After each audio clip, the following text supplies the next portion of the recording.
Agradece pela sua disponibilidade, né, de estar aqui partilhando um pouco dos seus saberes e principalmente da sua vivência, né, enquanto pessoa migrante, ao chegar aqui no Brasil, vir de um lugar e estar em um outro lugar que tem vários contextos e vários desafios aí, principalmente na questão da cultural, né? Então, a gente fica muito feliz por você ter aceito partilhar um pouco disso aqui com a gente, nessa contribuição. Bom, gente, o professor Henry é uma pessoa aí que a gente conheceu aí nos caminhos da vida, né? Nesse diálogo de migração, refúgio, apátrida, principalmente a migração indígena, que é um outro contexto que a gente dialoga, e faz aí de forma nacionalmente, principalmente com a contribuição técnica das universidades. Então, foi um prazer conhecê-los assim. Ele tem um conhecimento muito vasto sobre isso. Além porque vem na pele, ele vai se apresentar um pouco, né? Que hoje a palestra dele vai ser meio que sobre isso.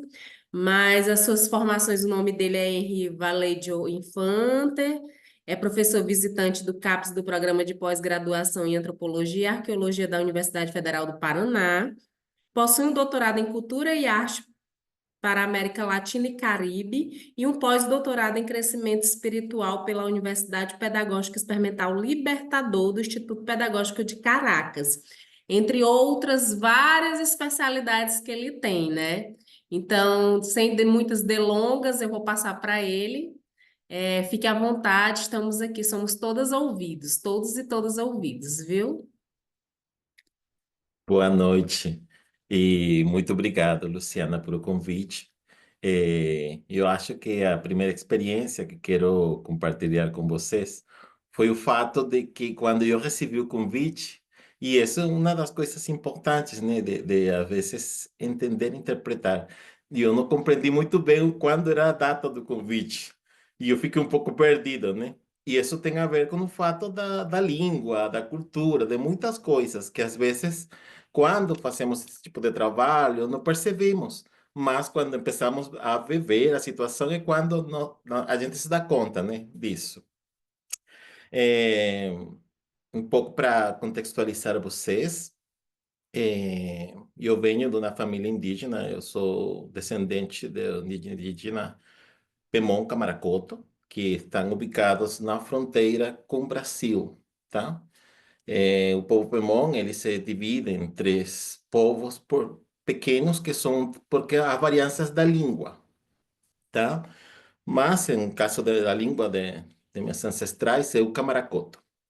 Então, eu estou aqui, tenho 2 anos morando no Brasil, e quando recebi o convite, já foi proposta, não, a temática. E eu fiquei pensando sobre o que eu ia fazer. Já eu havia esquecido do convite de fato, não vou ser muito honesto, havia esquecido. Mas então, quando recebi o contato a semana passada, novamente me concentrei em que ia a falar para vocês hoje. E quando empecei a preparar a apresentação, percebi que era mais importante, não me concentrei tanto em minhas experiências como pessoa, porque a questão é a seguinte, nós, os que estamos trabalhando como professores universitários, que somos migrantes, em meu caso eu também sou refugiado, tenho, de hecho, minha carteirinha de identificação fala de refugiado, né? Mas não saímos da média, porque nós somos professores universitários. Então, não passamos a quantidade de coisas que passam, por exemplo, os indígenas, que passam, por exemplo, as pessoas que migram, mas que não têm uma formação acadêmica forte. Então, daí que eu acho importante também compreender um pouco essas perspectivas, né? Me perdoa meu português, que eu sei que é terrível, mas estou Não, tentando está aprender. ótimo. Muito bem, a gente Mas está vamos, né? entendendo tudo certinho. Mas me perdoa. Tanto meu português como o português que possa ser utilizado na apresentação, né? Porque eu tento fazer as coisas, mas às vezes não dá certo, né? Mas então, eu vou me concentrar nessa proposta, né? de compreender como a gente pode ficar em um país, mas ter o pensamento, o sentimento e, sobretudo, a cosmovisão em esse país de origem, tá? Porque isso é assim. E aí onde vou me a tentar concentrar. Se quiser, pode colocar as slides para começar a apresentar, né? E fiquem da vontade, né? Se quiser fazer alguma pergunta, eu posso parar e posso contestar no meio da apresentação. Fiquem com total conforto para fazer isso. Então, se quiser, pode passar para a próxima. Só um momentinho. Eu Tranquilo, tudo conseguirei. bem. Ah, Tudo bem. oi? Isso, perfeito. Oi. Então, primeiro eu vou apresentar aqui um contexto geral, né, de o que vem acontecendo. Vocês já sabem, imagino que já se falou muito disso, eu simplesmente vou tocar muito por cima dessa situação, né? Primeiro que o venezuelano que está não só no Brasil, sino nos outros países do mundo, porque o venezuelano migrou para qualquer lugar onde tivesse a possibilidade de fazer, né? é, Foi com uma memória traumática que foi forçada de 2014 a 2019, a partir de uma quantidade de violações de direitos humanos que aconteceram no país, que ainda acontecem, né? Mas que não estão tão fortes como aconteceram em esse período de tempo. Isso levou a que 98% das famílias venezuelanas ficaram fragmentadas. Ou seja, essa quantidade de famílias, 98%, tem ao menos um familiar fora do país, tá? Imaginem que se isso acontece, por exemplo, aqui no Brasil, em esse período do tempo, né? Em um período do tempo tão curto, que o 98% das famílias ficaram fragmentadas. E muitas dessas fragmentações foram de pessoas adultas que tiveram que deixar os filhos para sair a trabalhar. Em esse caso, em esse contexto, entro eu. Eu tenho duas filhas na Venezuela, né? E eu tive que me venir a trabalhar. Primeiro, eu fui a trabalhar em outro país. Eu fiquei um tempo dando aula na Alemanha. Terminou meu contrato lá e depois vim a trabalhar por acá. Pelo fato de que eu tenho família a que tenho que manter, né? Então aí vem a outra importância, o outro tópico importante que sempre temos que pensar. O imigrante venezuelano, ele saiu do país para recuperar certas condições de vida, de saúde, de alimentação, não só para ele, sino também para as pessoas que deixa lá na Venezuela. E isso, a gente, todos os que han trabalhado com pessoas da Venezuela, vão saber que isso acontece. O venezuelano sempre manda remessa, procura como fazer, mas manda, se seja pouco, uma quantidade todos os meses de dinheiro para manter certa qualidade de alimentação para sua família ou saúde, né? E eu falo, por exemplo, não é nada fácil. O ano passado, em dezembro do ano passado, minha mãe morreu. E eu não alcancei, eu não posso sair do país por a condição de refugiado. Então eu tive que me ficar aqui, mas por outro lugar, eu pude ficar pude me sentir tranquilo, porque meus irmãos, nós somos na família indígena 7 irmãos, eles não tinham como pagar. Minha mãe morreu, não morreu na cidade onde ela mora, sino em outra, então havia que pagar o traslado do corpo. E isso é muito dinheiro. E em Venezuela tudo em dólares. Então, daí que mais lá que eu não alcancei a viajar e estar com eles e acompanhar a minha mãe, eu podia apoiar, podia ajudar economicamente. E isso é uma coisa que, para mim, tem um sabor agridulce, né? É uma coisa que você sente dor, mas também sente tranquilidade ao mesmo tempo, né? É uma mistura aí de sentimentos, de emoções. Por outro lugar, então, entre os grupos mais vulneráveis e numerosos também, né, de venezuelanos, se encontra em dois grupos indígenas, que são o grupo Guarau e o grupo Pemon. O grupo Pemon é de onde eu venho, né? No caso do grupo Pemon, é uma migração mais pequena e menos forte. Ou seja, vocês a percebem de uma maneira mais quase que natural. Por quê?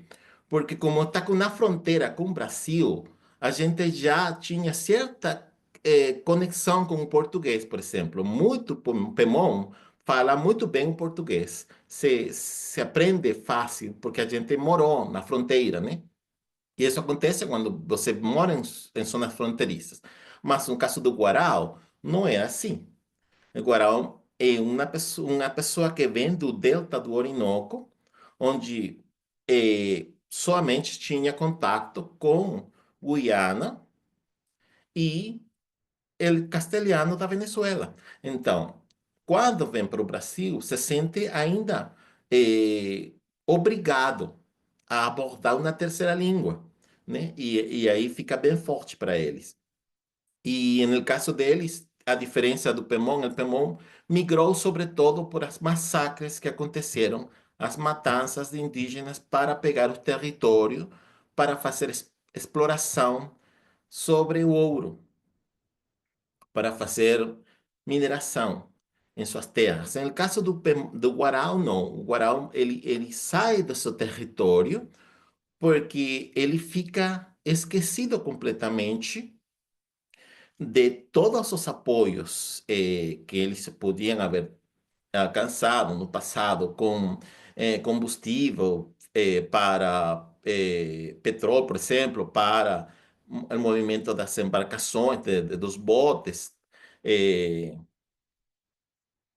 medicamento, uma quantidade de fatores muito fortes que se parecem um pouco a de Pemon, mas em el caso deles tem certa variança.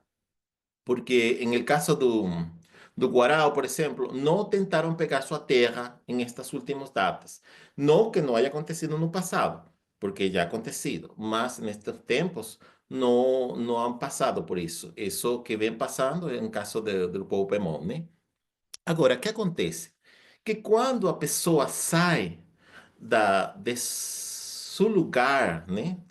Esse lugar das memórias, esse lugar originário, ele termina saindo mais com um sistema de pensamentos, de valores, de crenças, né? Umas formas epistemológicas, ontoepistemológicas, né? Em este caso, indígena ancestral, que estão baseadas especialmente em elementos que muitas vezes as pessoas das cidades, que estão acostumados a um sistema educativo moderno, né? Não compreendem que estou falando especificamente do sonho e do tempo, porque a concepção do tempo nos povos indígenas é muito diferente da concepção do tempo da modernidade. Igual vai acontecer com os fatores que têm a ver com a espiritualidade. Neste caso, o sonho, que vai mais puxado para essa percepção espiritual, né? Que não tem nada a ver, ou tem a ver, mas não é religião, não pode ser misturado uma coisa com outra, porque toda religião tem uma origem espiritual, mas não toda espiritualidade vira religião. Como é isso? A espiritualidade, ela não tem estrutura, nem física, nem social. Tá? A religião tem estrutura de mando vertical, tá? E tem estrutura física, tem uma organização. A religião, ela sempre está fazendo uma promoção deles. No caso da espiritualidade, ninguém fala para outro, oh, você tem que acreditar. Não. É que, a pessoa vai acreditar sozinha se quiser. É uma coisa mais de emoção, de sentimento, de conexão com a terra. tá? Então, daí entender um pouco que não podem ser analisadas e percebidas do mesmo jeito, porque são bem diferentes as duas, tá? Pode passar, por favor. Então, aqui eu não vou ficar muito tempo, porque eu tenho certeza que vocês trabalham com isso melhor que eu, né? Se eu coloquei só para falar que para o ano passado, estas eram as quantidades de povos indígenas, pessoas por povos indígenas que estavam aqui no Brasil, tá? Inhapá, Carinha, Guaju, que o caso do Guaju é uma proporção mais pequena, mas isso tem a ver pelo fato de que o Guaju está ubicado em outro lugar muito diferente. O Guaju ele tem que atravessar Venezuela toda para chegar ao Brasil, porque ele está do lado de La Guajira colombo-venezuelana. Mas é tanto o sofrimento que eles fazem isso e fazem sem dinheiro. Muitos deles vão para Colômbia, né? Só que na Colômbia a situação tampouco é boa. Há pouco, na Guajira colombo-venezuelana, especificamente na zona do Catatumbo, e é uma zona muito famosa porque aí permanentemente cai um raio de um trovão, né? Houve uma matança de pessoas, então, por a guerrilha. E então eles não querem ir para lá porque estão saindo de uma situação terrível de passar fome, de não ter medicamento, de não ter água, de não ter um monte de coisas. Mas se vou para esse outro lugar, pode me matar da violência, né? Então ficam como em um lugar e outro. Então a outra opção é atravessar o país tudo até chegar no Brasil. E isso, olha, é uma coisa bem complicada. Pode passar para a próxima, por favor.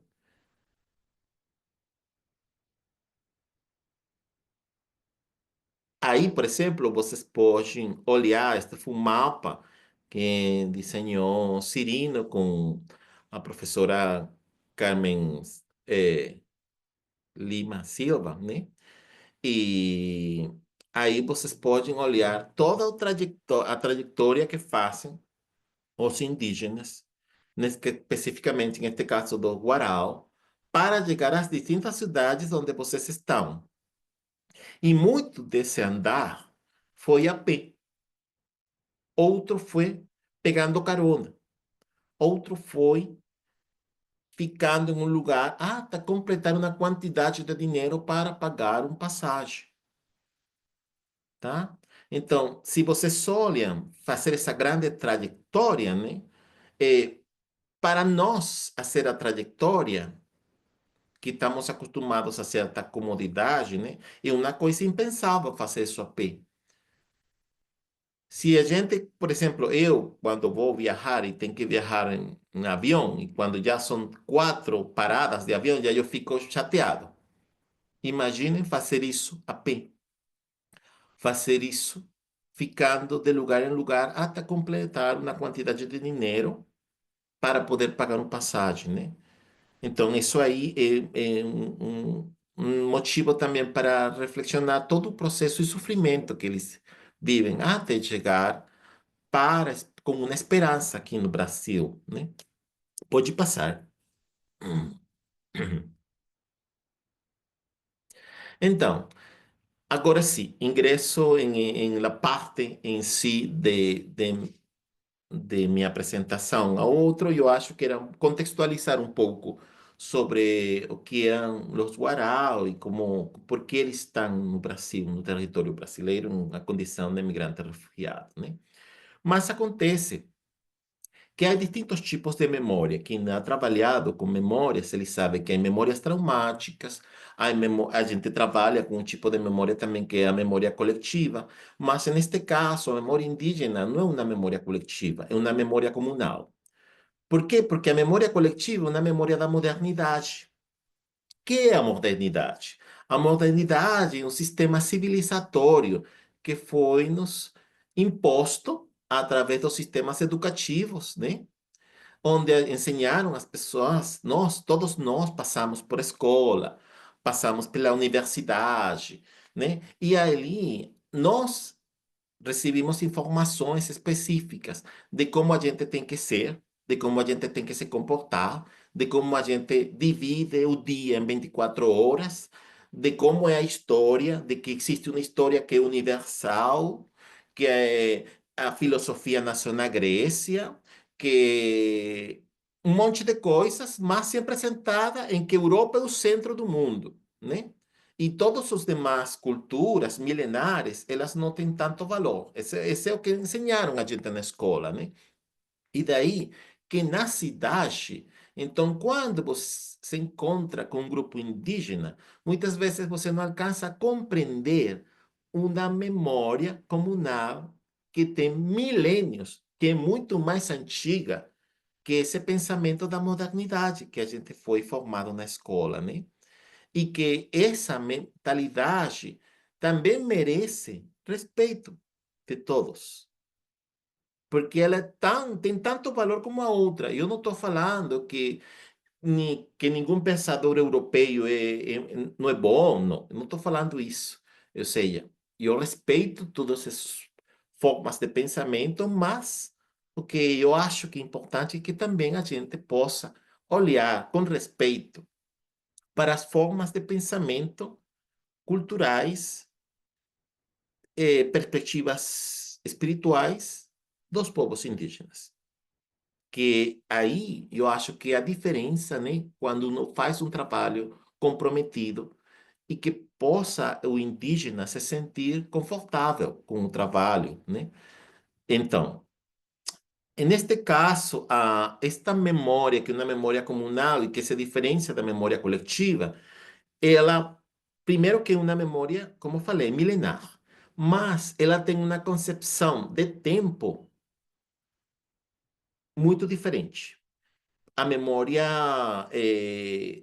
coletiva, né, que ela é o autor que faz a escrita e teoriza sobre isso, é Maurice Harvard, né? Ele trabalha desde materialismo histórico, desde o pensamento do Marx, de Karl Marx, né? Autor do Capitalismo. Então, para ele, o tempo é o tempo da produção, o tempo do trabalho, o tempo da seriação, de que o dia está fragmentado em 24 horas, de que tem uma história linear, progressiva, de que a gente tem que procurar pegar a maior quantidade de recursos da terra, tá? Então, essa é uma mentalidade da modernidade, que é uma mentalidade da memória coletiva. A memória comunal não é desse jeito. A memória comunal, ela vai ter uma interpretação do tempo cíclico, por exemplo. O tempo cíclico, porque o indígena, ele interpreta o tempo em função da observação da natureza. Ele não vai procurar que a terra dê o ano todo fruto. Ele respeita, né? Ele sabe que há um tempo de fazer a colheita de um tipo de fruto e em outro momento de outro tipo de fruto. Então, esse tipo de coisas, de não explorar a terra, vai estar muito mesclada com essa perspectiva do tempo cíclico, de que o indígena vai ver o futuro em função do passado, de sua memória, de sua herança indígena, tá? Então, o futuro do indígena é seu passado, especialmente porque há uma coisa que a gente sempre tem que pensar quando trabalha com povos indígenas. Todos os povos indígenas, eles sabem que estão por desaparecer. Cada vez são menos. Cada vez são menos porque, por exemplo, o agronegócio mata eles, porque a mineração mata eles, porque eles se veem obrigados a trocar suas mentalidades, a abandonar suas culturas. Quando um indígena, por exemplo, ingressa à universidade, ingressa à escola, ele tem que renunciar a muita coisa, a muita de seu saber familiar. Eu sempre lembro, né? E falo isso muito, quando eu era criança, estava na escola, mandaram para mim para fazer um desenho da família. E eu tinha uns 8, 9 anos e eu comecei a fazer meu desenho da minha família. E no desenho eu coloquei tudo, meus 7 irmãos, o cachorro da minha casa, o gato, minha avó. E a maestra me falou, não, essa não é sua família. A sua família é só irmãos, pai e mãe, você. Então, essa é a visão da família inglesa, da família da Europa. Nós não temos essa visão. Para nós, o cachorro, o pet, ele é família. Ele é minha família. Então, por que eu tenho que me deixar influenciar por uma cultura que não tem nada a ver comigo? Nós, latino-americanos, não mandamos a pessoa idosa para um ancianato. Minha avó morou com a gente até que morreu ela, tá? Porque a gente é assim. O ser humano para nós não é uma coisa descartável, como pode ser para as culturas da modernidade. Não, tá? Essa pessoa já tem certa idade, não, ela não tem conhecimento, ela já está velha, vamos tirar vamos colocar à parte. No povo indígena, por o contrário, a pessoa mais velha, ela que tem mais sabedoria. E ela que pode falar para a gente muitas coisas que a gente não conhece ainda, porque ela já viveu. É uma perspectiva muito diferente, tá? Outra coisa é que a memória comunal, ela acredita no sonho. A memória coletiva, o primeiro que ela fala é que toda memória é sempre consciente. Mas a gente sabe que a gente tem sonhos e que quando, a lo melhor não todos vocês acreditam nos sonhos, mas nós, quando a gente foi educado em uma cultura indígena, a gente acredita no sonho. E acreditar no sonho, porque ele é esse espaço onde a gente pode se comunicar com os espíritos. O espírito fala para a gente através do sonho e pode dar informações para a gente ter cuidado, por exemplo, de algo que pode acontecer que seja ruim para a gente, tá? E uma forma de se aproximar e compreender um pouco essas mentalidades do Guarau, por exemplo, é essa. Entender que os indígenas, todos os indígenas, mas neste caso eu estou falando hoje do Guarau, né? Mas todos os indígenas sul-americanos, eles acreditam no sonho. E de agora para frente, por exemplo, eu vou apresentar alguns textos, uns pequenos fragmentos, né? De textos de indígenas daqui do Brasil, outros que são entrevistas com indígenas Guarau, né? E com outros indígenas, por exemplo, da Bolívia. Então, você vai ver como essas conotações são importantes compreender e como são diferentes dessa forma que a gente recebeu na escola, na universidade. Pode passar, por favor? A outra. Então, a memória do sonho como influência na vida cotidiana. Esteban Emílio Mossondi, ele é um antropólogo que todos nós na Venezuela, que trabalhamos com a antropologia, né? A gente considera ele como um pai, porque ele é um professor que formou a todos nós, né? Então, ele fala aí, dentro de uma pesquisa que ele fez, essa pesquisa é de 84, se mal não lembro, né? Mas foi novamente publicada o ano passado aqui no Brasil. Mas no 84 ele publicou isso na Venezuela. Ele fala que o sogro, ele, depois de ter um sonho, ele acorda e convoca aos maridos de suas filhas. e faz uma interpretação desse sonho, e a partir dessa interpretação ele divide as tarefas do dia, né? Isso acontece na comunidade. Mas, por exemplo, aqui eu coloquei um pequeno trechinho, né, em roxo, de Plácido Benítez. Não sei se vocês conhecem, ele é indígena guarau, que mora em Teresina, Piauí, em um refúgio. Eh, não lembro atualmente o nome do refúgio, mas eu acho que a Luciana pode ajudar a gente o nome do refúgio onde está Plácido, se ela lembra, né? Mas o importante aí é que ele fala que, certamente, como falam esse antropólogo e como eu apresento, né, da pesquisa, eles acreditam nos sonhos.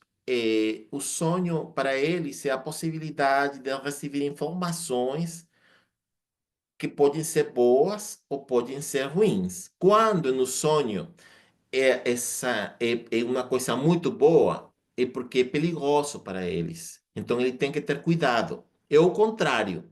E quando uma coisa ruim no sonho, na vida real, vai ser uma coisa boa, tá? E então aí vocês podem perceber, né, como eles têm uma grande importância e tomam atitudes cotidianas a partir de isso que eles podem haver recebido no sonho da noite anterior, tá?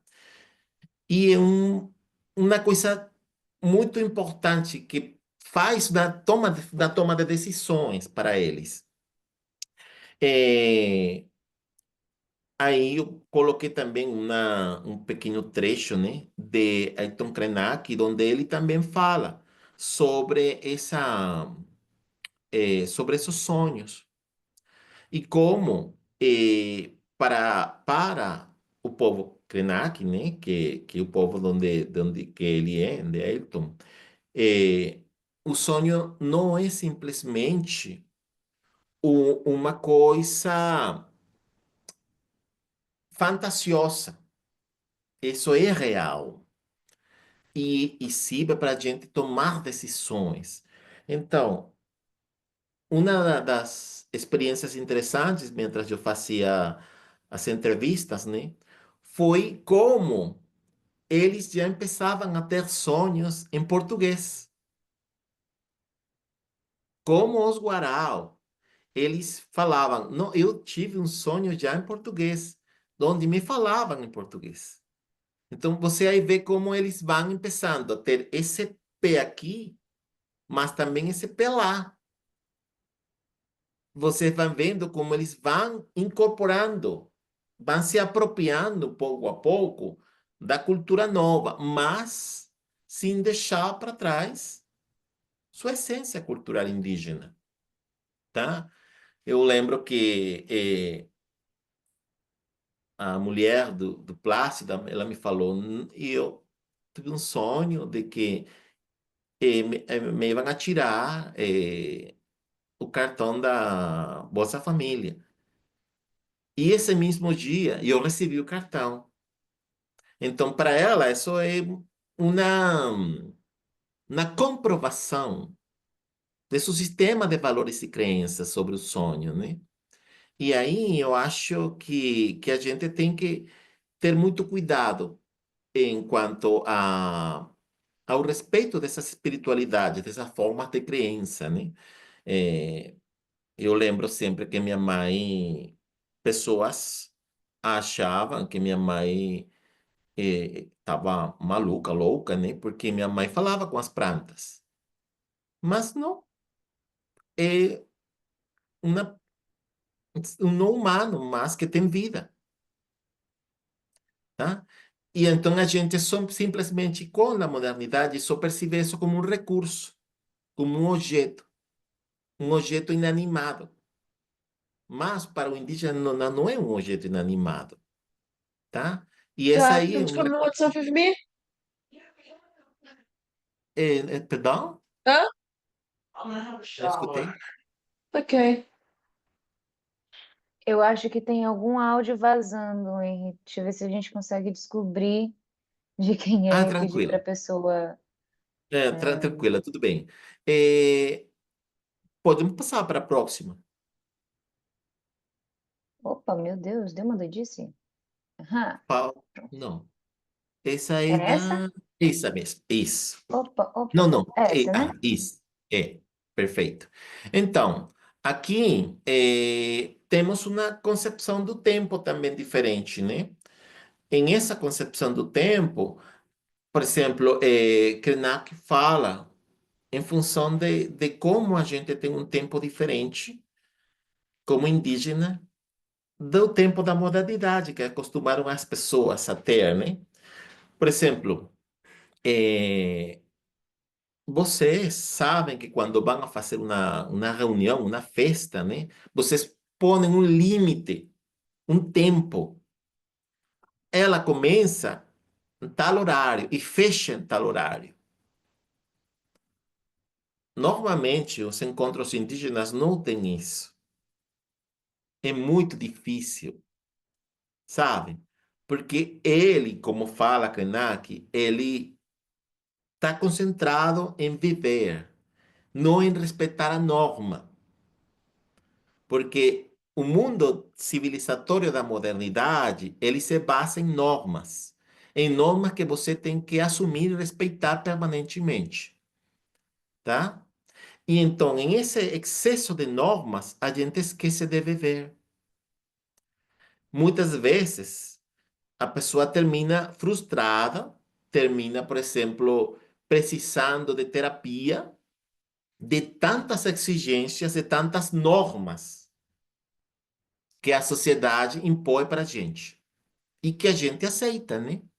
Mas quando você termina compreendendo que a vida não é uma permanente norma, você começa a tomar decisões fora do sistema da modernidade, tá? E isso é o que fala Krenak aí, que a vida é um canto, é a dança, é desfrutar que você está vivo, é se conectar com a natureza, é contemplar a natureza. A vida não é só trabalhar. Essa exploração do trabalho, esse é o sistema do pensamento de Karl Marx, tá? Mas o que acontece com essa acumulação permanente do trabalho? A gente, por exemplo, quando vai fazer umas férias, a gente planifica as férias e trabalha como vai ser a férias, como vai ser beber o café, onde vai ser beber o café, como vai estar servido o café, que preço vai ter o café. Então você gasta tanto tempo em planificar que você não tem nada, você já espera tudo, porque já você decidiu tudo. Não se dá a permissão de viver na espontaneidade. E esse controle excessivo, que a gente pode perceber, por exemplo, também que nas últimas datas, as casas todas estão colocando o chão branco para ter um controle total do chão. Que não tenha nenhum, nada que eu não queira ter. Eu quero controlar tudo. E esse controle sobre tudo é um controle da modernidade que o Guarão não está interessado em ter. O tempo da produção, por exemplo, quando você sai de férias no trabalho, você não sai de férias do trabalho para você ser livre. Você sai para descansar, recuperar energia para seguir trabalhando. Essa é a função. Quienes aqui são alunos de PPGs, alunos da universidade de graduação, sabem que o acadêmico aqui no Brasil, ele vive em função do currículo Lattes. Uma coisa que foi imposta. Sua vida não é sua. Sua vida agora é de um sistema, do currículo Lattes, né? Então, quando você não é que mas você não publicou, você não fez tal coisa, então chega um momento em que termina você em terapia. Termina estressado, termina deprimido por um monte de coisas que foi a modernidade que impôs para a gente. Então, aí também tentar olhar nas culturas indígenas que coisas eu posso aprender deles, desse sistema de vida deles. Que posso eu levar desse sistema de vida deles para a minha vida? Para eu começar a ser um pouco mais feliz. Para eu realmente viver, compartilhar com minha família, ter tempo para a minha família. E não só para o trabalho, por exemplo, né? Então, outra indígena boliviana, né, que é Silvia Rivera Cosicán, que ela fala que não há pós-modernidade nem pré-modernidade. Ela fala que o indígena, no povo indígena, há um tempo que ele é cíclico, tá? Um tempo no mundo indígena não tem nada a ver com a linealidade de dessa cronologia que ensinaram para gente de que você tem uma data de aniversário, de que você é que uma batalha que aconteceu tal data, que em Europa nasceu a reina tal. Não. O indígena não tem isso. O indígena tem outro tempo. Por isso que também é importante compreender, porque pode acontecer que vocês façam um planejamento com os indígenas Guarau de uma reunião e eles não cheguem à hora exata, porque eles não são ingleses. Eles não são ingleses. Eles têm outro ritmo, um ritmo que é mais natural. Nós, desde a Inglaterra, temos um controle da data. E eu acho muito engraçado, eu sempre leio, né? Nós, povos latino-americanos, sempre vivimos falando, nós somos soberanos, soberanos, nós somos soberanos. Nós somos soberanos em muita coisa, mas muitas vezes é mais imaginário que real. Por exemplo, a gente não é soberano com o tempo. Isso é mentira. O tempo de nossos países ele foi decidido por el meridiano de Greenwich, na Inglaterra. A gente, por exemplo, recebe uma notícia o dia depois da notícia. E foi que realmente recebeu no mesmo momento, né? Só que para os povos europeus, nós vamos atrás. Imaginem uma pelota em suas mãos, branca, preta, vermelha. Qual é arriba e qual é abaixo? Quem fez essa imposição de norte, sul? Europa. E ela colocou a gente embaixo. Depois. E eles são os que decidem quando é o horário da gente. E quem não compartilha esse tempo, então, ele é um criminoso do tempo. O que acontece? Há países, se vocês não sabem, há países que estão nominados como criminosos do tempo, tá? E, por exemplo, muitos países da zona árabe, eles estão considerados criminosos do tempo, porque eles têm seu próprio tempo, não é o que decide na Terra. No caso do Brasil, não. Brasil, Inglaterra é no final a que decide qual é o tempo. Né? Mas esse tipo de coisa é importante também pensar às vezes, né? Outra coisa importante é, por exemplo, deixa eu tirar aqui esta informação para ver de quem é este autor. Ah, não alcanço a ver.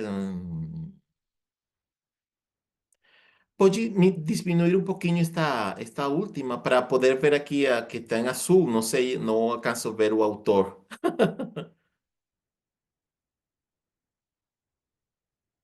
Volta para o. Perfeito. Han, Byung-Chul Han, ele é um filósofo sul-coreano, né?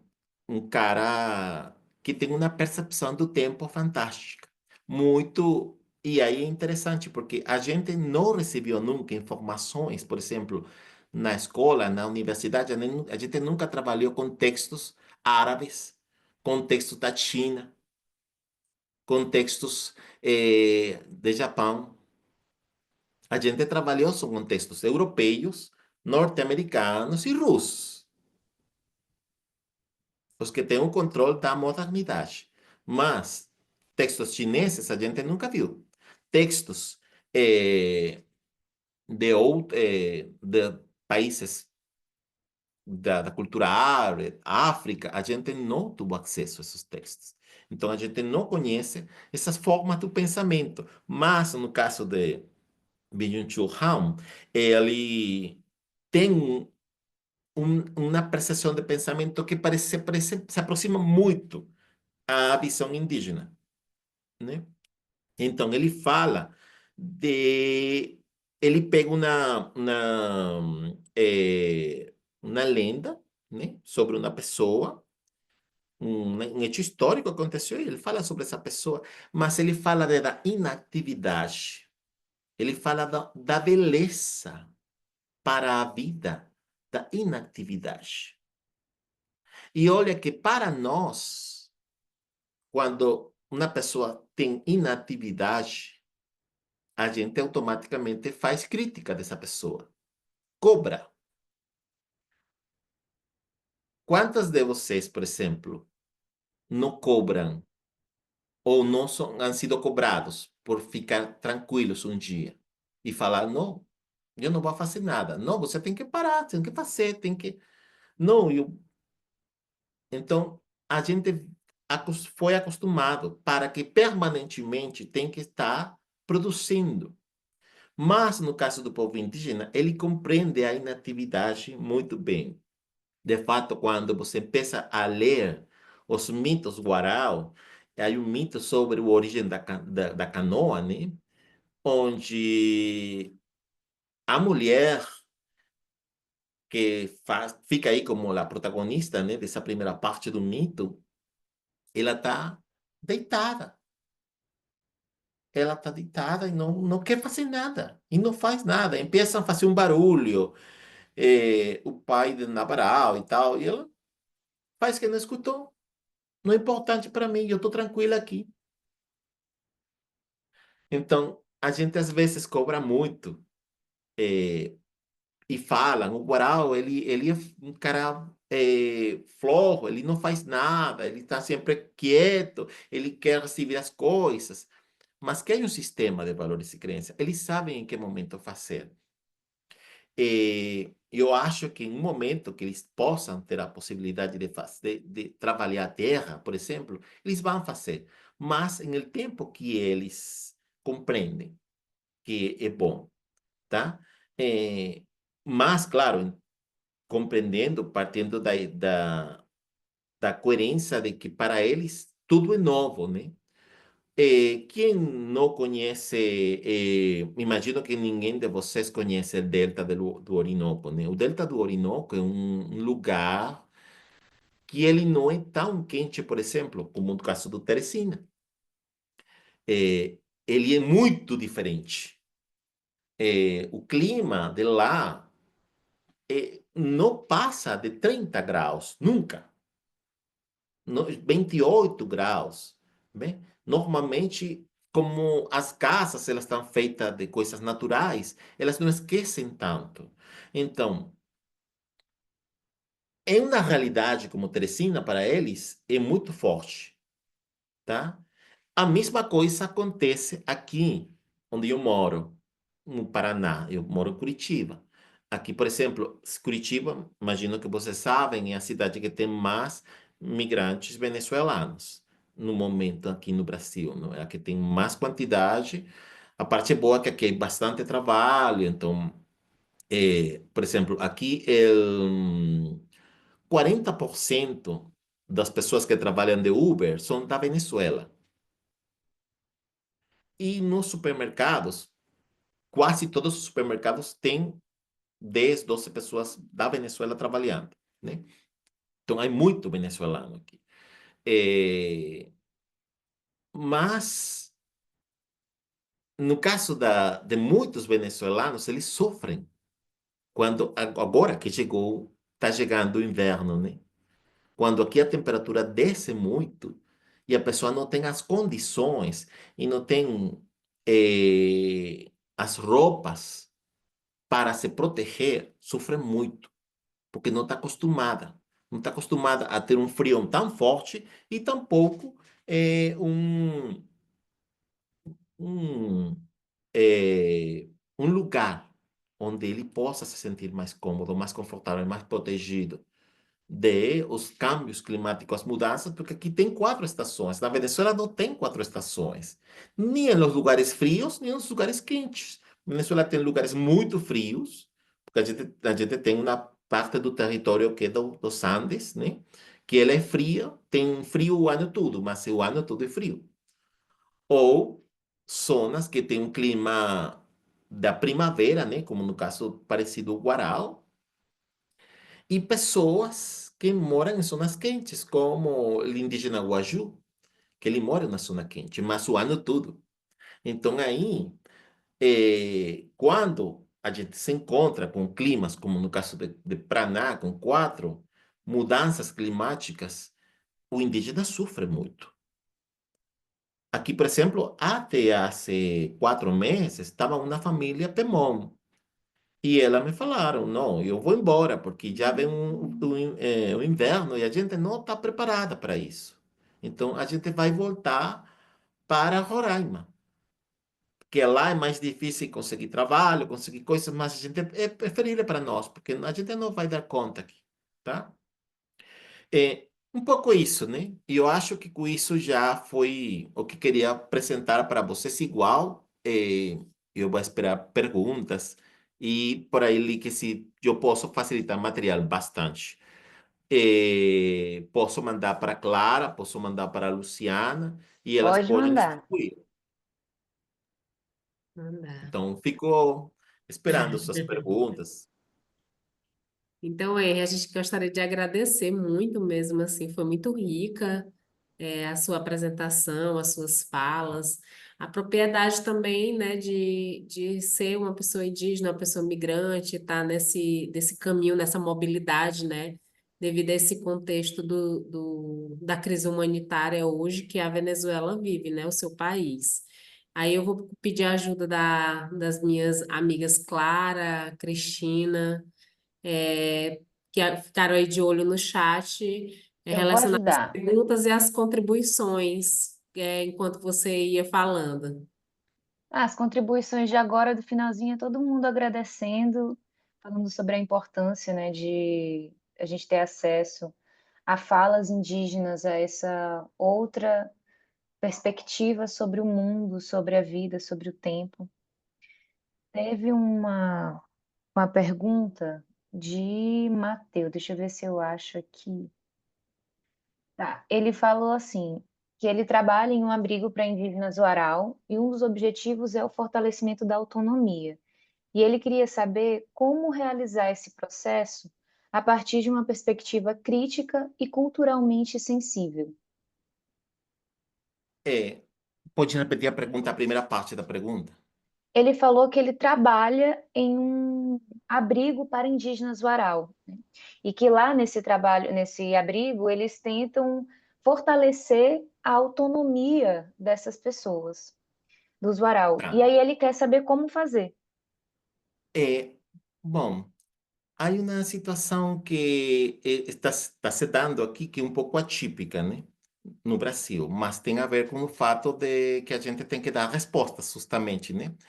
Por exemplo, as lideranças indígenas na Venezuela nunca são jovens, nunca são pessoas jovens.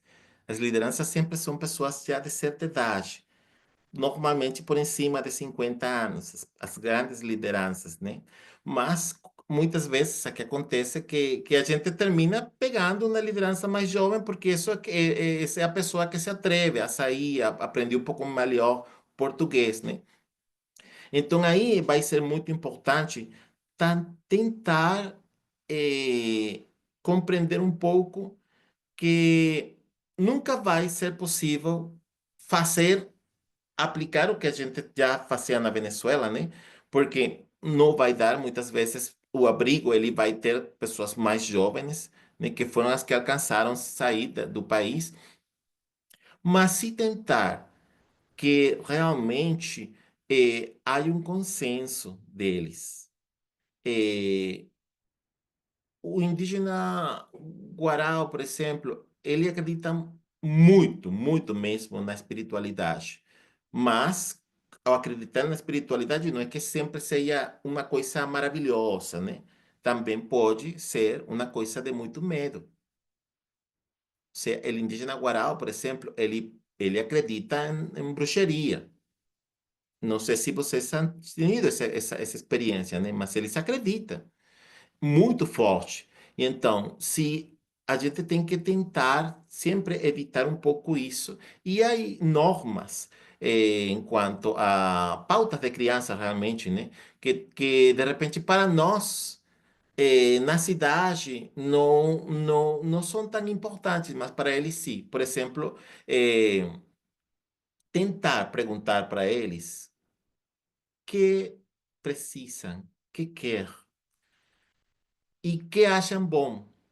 Porque, por exemplo, pode acontecer, eu lembro que quando eu conheci a Luciana, eu fui para Teresina e fiz uma oficina para construir maracás pequenas, né?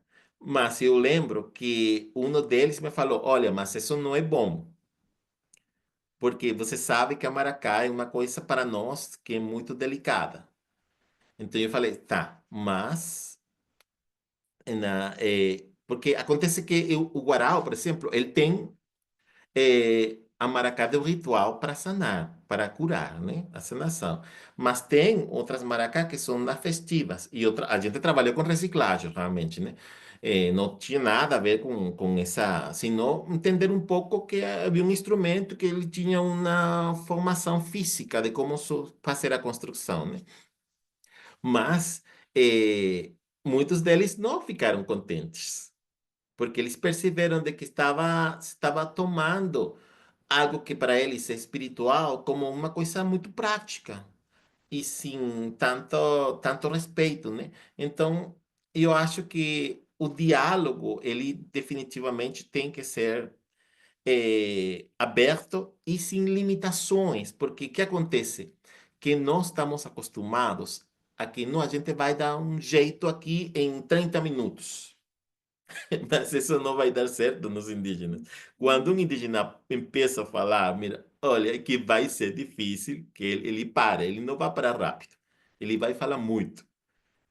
E eu acho legal, porque o que acontece? O indígena, ele escuta muito bem. Nós temos a costume de escutar. E a gente escuta a todo mundo. E a gente não vai interromper. Mas quando a gente vai falar, a gente quer que seja escutado. Então, eu acho que isso vai ser um primeiro ponto para criar uma grande diferença e poder alcançar realmente, registrar que coisas são importantes e necessárias para eles. Muito bem. Luciana, você viu a próxima pergunta? Não, vi Quer que eu não. faça? Passa. Vamos fazer. A pergunta é a seguinte: dada a importância dos sonhos nas culturas indígenas sul-americanas, saberia informar se existe alguma compilação de interpretações de sonhos com base nessas culturas? Sim, bastantes. Muitas, muitas. Eu cometi o erro de não ter aqui à mão, né, os textos, mas eu recomendo o texto de Heitor Krenak, que está aí no material que mandei para vocês, um texto pequenininho que vocês podem ler em uma hora, 2 horas, e ele se concentra nos sonhos, né? Mas tem muitas interpretações. Por exemplo, a cultura Wayuu da Venezuela, ela tem toda Michel Perrin, ele fez toda uma compilação e uma análise sobre os sonhos, né? E assim como ele, há outros pesquisadores que também han trabalhado muito sonho, tá? Tanto aqui na Latinoamérica, não, sobre sonhos indígenas, como em outros espaços. Eu, por exemplo, eu posso mandar também de Byung-Chul Han, ele também fala um pouco sobre o sonho. Ele não faz uma interpretação do sonho. Ele, por exemplo, fala a importância do sonho e por que conectar-se com o sonho muda a tua vida. E não estamos falando exatamente de povos indígenas, estamos falando de qualquer pessoa, tá? Mas tem, sim, tem muitos. E eu posso mandar vários para vocês, sim. Aceitamos todos. É bem-vindo, né? Não me lembram que eu mando, mas tem que me lembrar, infelizmente. Vou lembrar. Bom, eu vou fazer a nossa última pergunta. Infelizmente, a gente vai ter que terminar aqui. Se a gente quiser ter algum tempinho para falar sobre, abrir espaço para as pessoas fazerem a sua avaliação sobre o curso. Mas é uma pergunta interessante, que eu acho que ela traz um pouco essa ideia do diálogo com essa modernidade, né? Que é uma pergunta sobre o que você acha dos indígenas agora utilizarem relógios e também estarem o tempo todo conectados em celular, como todo o resto de nós, né? Essa é uma pergunta muito recorrente, tá? Uhum. E eu pergunto para todos vocês. A gente usa Samsung. A gente vira asiático por usar Samsung? Não é verdade? A gente não deixa de ser latino-americano por usar Samsung. Então, por que um indígena tem que deixar de ser indígena por usar coisas que tem que usar, de fato, né? Porque o indígena tem que trabalhar. Então, tem que trabalhar e tem que aprender da modernidade. Eh, eu aprendi a desprender-me de coisas. Quando ingressei no sistema educativo, de criança, eu não compreendia e ficava chateado. Quando fiz minha graduação em pedagogia, eu estudei na universidade mais antiga do meu país, na Central da Venezuela, né? E a gente tinha lá umas disciplinas que se chamavam História das Teorias Pedagógicas. E então falavam de todas as teorias do mundo, mas não havia nenhuma teoria sobre a educação indígena. E eu falava para o professor, professor, mas e nossas formas de fazer pedagogia? Não, os indígenas não têm pedagogia, os indígenas não têm filosofia, o indígena não tem nada. O indígena tem que aprender de nós. E eu ficava muito chateado. E hasta às vezes cheguei a brigar com alguns, não com todos, né? Mas cheguei a brigar com alguns porque ficava um pouco incomodado com isso. Gente, nós temos que compreender que certamente não existem purismos atualmente. Ninguém é puro. Quando você pesquisa cientificamente, você sabe que as nações, todas as nações do mundo, elas vêm da África, não é certo?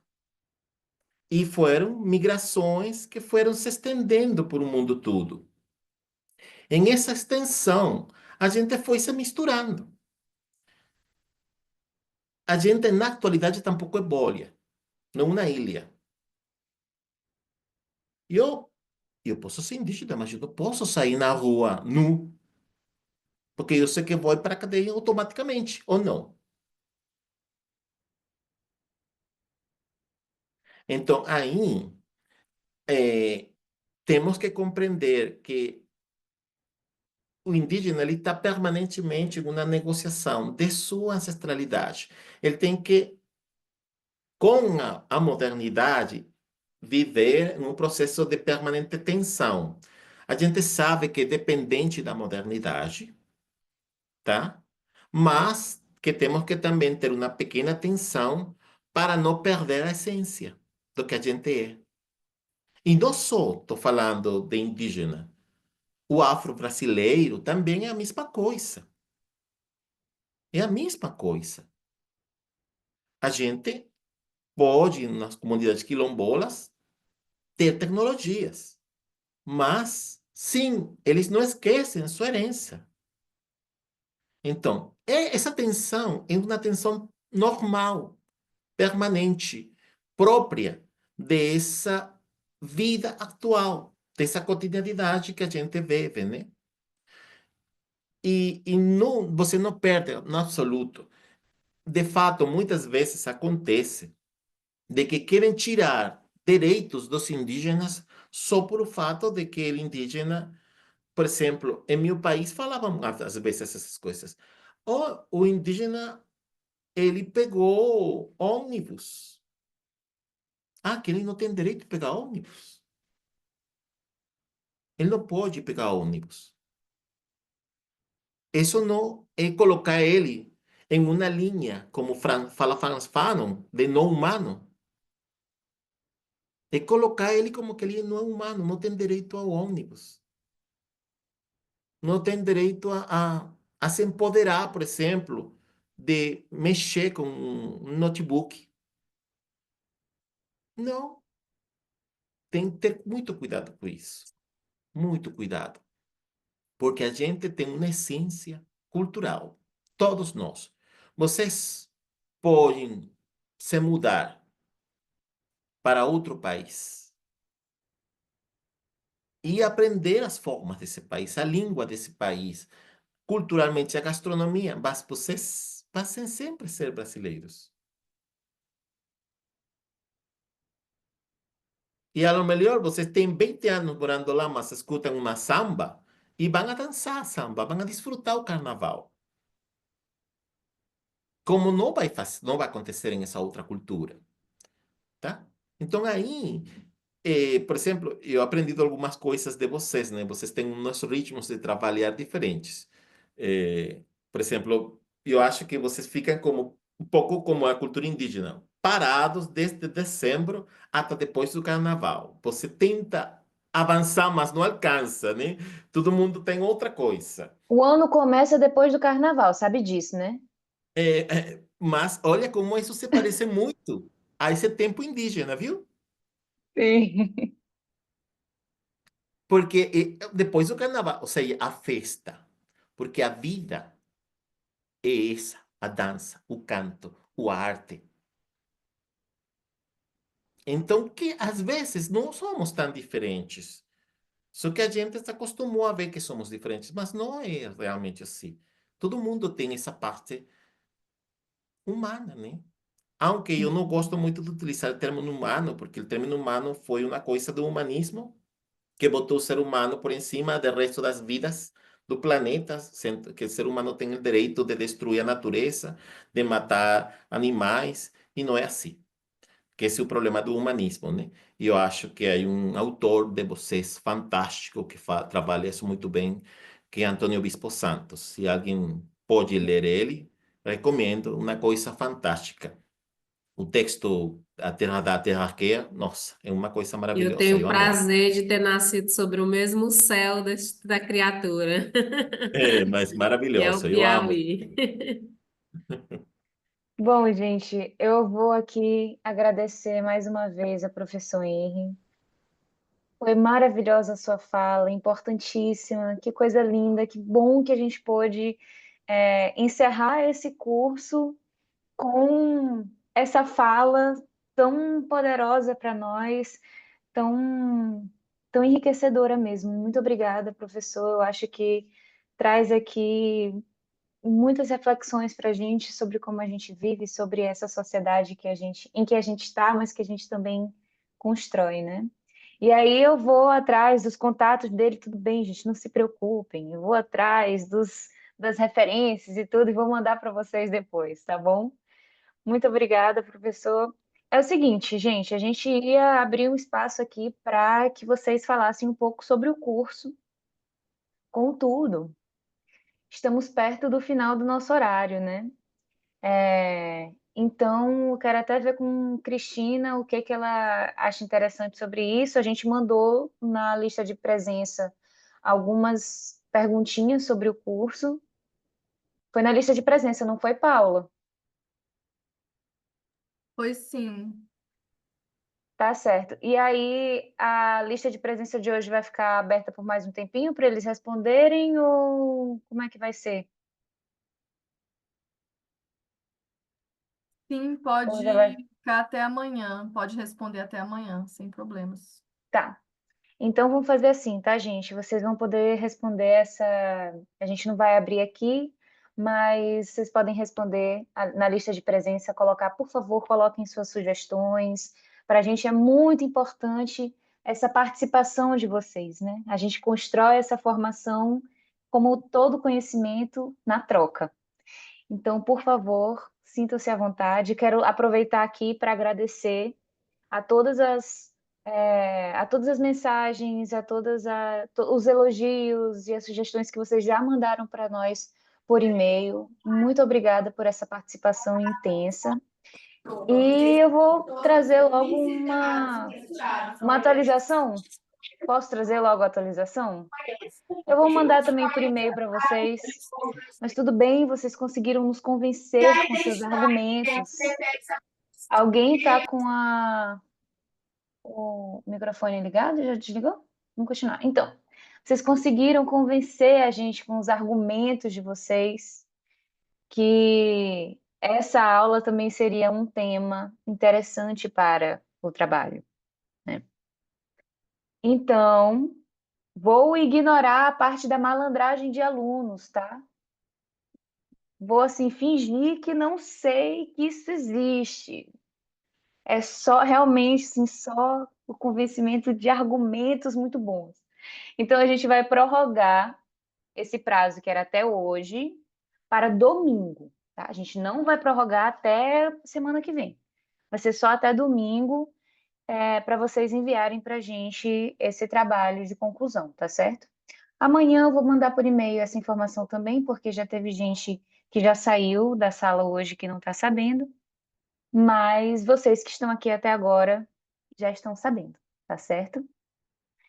Vocês querem falar alguma coisa? Cristina, Luciana? Sim, quero novamente, então, agradecer, né? É, essa oportunidade, é uma aprendizagem para a gente também. Então, foi muito bacana estar aqui com vocês nesse período, aprendendo também, né? Com vocês, com as pessoas que vieram aqui contribuir nas reflexões. Agradecer Clara, que assumiu, né, a secretaria aí, executiva do curso, Paula, que ajudou e foi super importante também com toda a parte da comunicação desse curso, e junto com Luciana aqui nós fomos apoiando, né, a construção e também a execução aqui do curso. Dizer que tem um segundo módulo, isso é importante, né? No segundo semestre a gente faz novamente um segundo módulo com outras temáticas. Então, a gente vai estar levando para vocês, né, toda essa informação. E aí a gente vai também trazendo novidades, porque aí a gente possivelmente terá algumas novidades nesse segundo módulo que a gente vai contar depois lá, quando tiver tudo organizado. Mas dizer, mais uma vez, então, agradecer e dizer que a gente está bem feliz de possibilitar esse processo de aprendizagem de todos nós aqui, com esses cursos, né, de migração e refúgio aí a nível nacional. No mais também eu queria agradecer principalmente a oportunidade de estar, né, nessa equipe de mulheres, nesse processo do planejamento e desenvolvimento dessa formação. A gente termina esse módulo muito feliz. A gente alcançou o que a gente planejou, né, a perspectiva que a gente tinha. Vocês que contribuíram bastante, vocês são um público muito bom, muito participativo, que também contribuiu no processo de formação, porque também trocaram muitas coisas, né? Trouxeram coisas também a contribuir junto com as pessoas que a gente pensou para cada temática. E é isso, Cristina, a gente deixa aqui do segundo módulo. Vocês que estão terão a oportunidade desse segundo módulo com outras temáticas, com outros moderadores, e que se vocês conhecem outras pessoas, falem do curso, digam o tanto que foi bom, que foi bom mesmo, não é porque eu estou aqui nesse processo de desenvolvimento, não, mas ele foi realmente um curso muito bom de pessoas escolhidas mesmo a dedo, assim, profissionais escolhidos a dedo para contribuir bastante. E aí a gente espera fazer um segundo módulo bem melhor do que esse que foi. Então, eu só agradeço e desejo uma boa noite para vocês. Paula, entra aqui, Paula, nesse grupo aqui. Oi, Aparece, gente, Paula. boa noite. Vou Cadê aproveitar e Paula? fazer alguns recados paroquiais. O pessoal está perguntando aqui no chat sobre divulgação do módulo 2, então a gente convida todo mundo a seguir as redes da Caritas Brasileira, no Instagram, no Facebook, e no X, que é por onde a gente divulga vai divulgar o segundo módulo, né? E todas as outras ações da Caritas. E no nosso site também, caritas.org.br. Lá também tem os links para as redes sociais. E aí eu queria convidar todo mundo, quem puder, né, quem autorizou a divulgação da sua imagem, né, a abrir as câmeras só para a gente fazer uma fotinha. Vamos lá.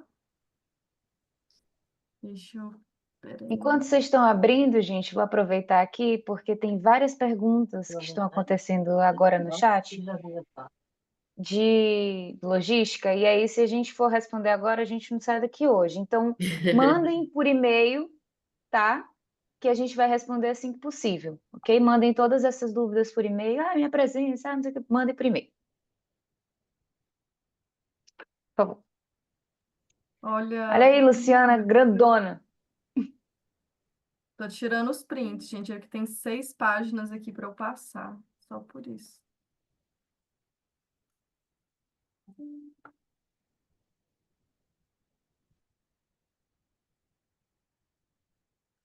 Acho que foi, peraí, mais uma pessoa, mais algumas pessoas abriram. Foi. Muito obrigada, gente. Obrigada, galera. Ó, mais uma vez, estão mandando perguntas. Mandem lá por e-mail que a gente vai respondendo ao longo dos próximos dias. Muito obrigada a todas e todos.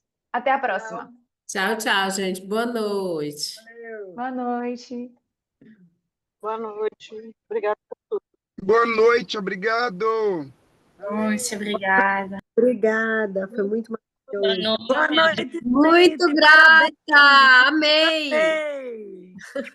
Beijo, Amei, Deus obrigada. abençoe.